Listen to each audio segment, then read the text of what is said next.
You know, behind every single public image, doesn't matter if it's a person, a product, or even just an idea, there's always a story. And someone is always telling it. Today, we're going to pull back that curtain and see how these stories actually get made. And more importantly, what happens when the people inside those stories decide to grab the pen for themselves.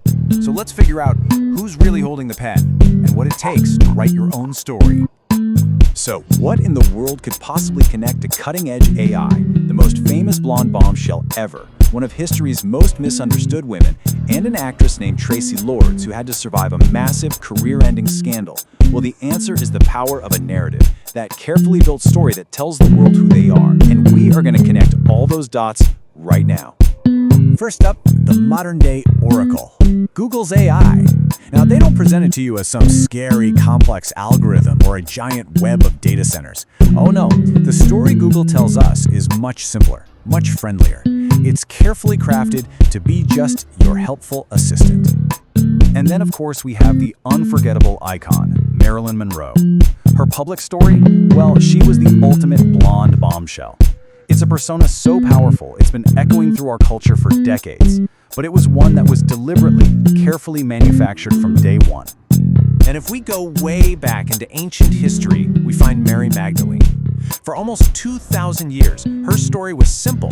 She was the repentant sinner, the prostitute who was saved. But as we're about to see, that was a narrative forced on her for some very specific reasons, and it completely hid a much more powerful truth. So how does an image become an identity? Well, it pretty much never happens by accident. More often than not, it's a deliberate act of creation, and it's usually driven by powerful institutions that have their own agendas. And right here, the parallels are just stunning. On one side, you've got a 20th century movie studio, 20th Century Fox, and they take a young woman named Norma Jean. They change her name, dye her hair, and package her as the dumb blonde. Then, on the other side, you have early church leaders taking Mary Magdalene, who is a central figure, the first witness to the resurrection, and they recast her as a prostitute.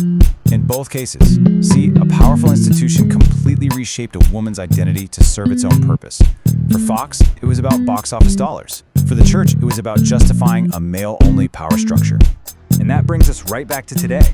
Just look at how Google brands its AI, Gemini.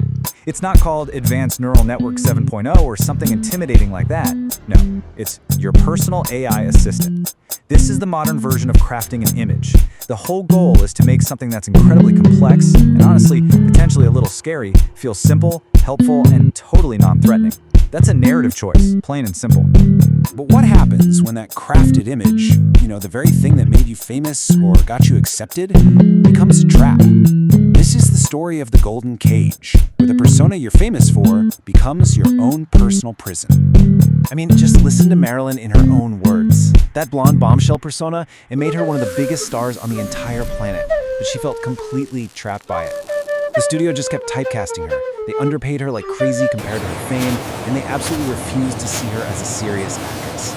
The image that made her was also the image that was holding her captive. You see, these narratives, they have real-world costs. For Marilyn, it was about professional and personal frustration. But for the narrative of Mary Magdalene, wow, the cost was paid by generations and generations of women. By turning a female leader into a repentant sinner, the church denied women a powerful role model. It helped exclude them from leadership, and it fueled a culture of shame around their very identity. That story had consequences that went way beyond just one person. So sometimes that constructed image doesn't just get a few cracks, it shatters completely. And that usually happens when some hidden truth just explodes into the open, forcing this huge confrontation between the story everyone knows and the reality. Just take the case of Traci Lords. In the mid-'80s, the adult film industry was building this huge narrative around her as its next big star. But the entire story, it was built on a lie. She was underage. For 2 whole years, that narrative held up. But then, a tip to the FBI brought the truth crashing down. And it didn't just crack the image, it annihilated it. Her entire body of work was suddenly illegal, the industry was in a crisis, and the story she was famous for was instantly replaced by scandal. It just goes to show you how fragile a constructed narrative can be. But what happens after the narrative breaks? Or what if you just can't stand to live inside it 1 second longer? This is where the story shifts, from being a victim of a story to fighting to become its author. And Marilyn Monroe is just the perfect example of this fight. She was so fed up with being typecast that she didn't just complain, she took on the entire studio system. She refused to roll, got suspended, and then she did the unthinkable for a female star at that time. She started her own production company. It was a massive power move, and it was a huge deal in challenging the old Hollywood system. By the end of it all, she had a new contract that gave her exactly what she wanted all along: control. Control over her own story. Now, compare Marilyn's fight to Tracy Lord's. After the scandal, she could have just hidden. She could have changed her name back and tried to disappear.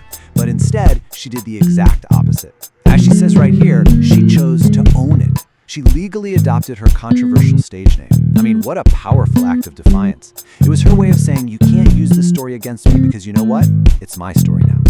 Two totally different women from different eras, both fighting for the same thing: control of their own narrative.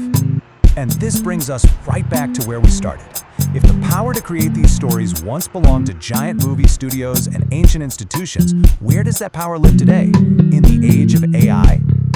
Well, that power is now being put directly into our hands. Look at this stuff. These tools from Google and other companies, they let anyone generate an image just from a thought, create videos, and even erase or completely reimagine parts of our own photos. The very power to craft a compelling visual story, the power that studios used to have a monopoly on, is now available to basically anyone with a smartphone. We are all potential storytellers now. We are all image makers.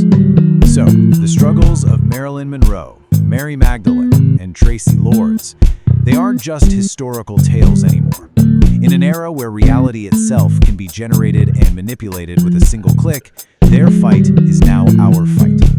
The tools are right there, in your hands. So the only question left is, what story are you going to tell?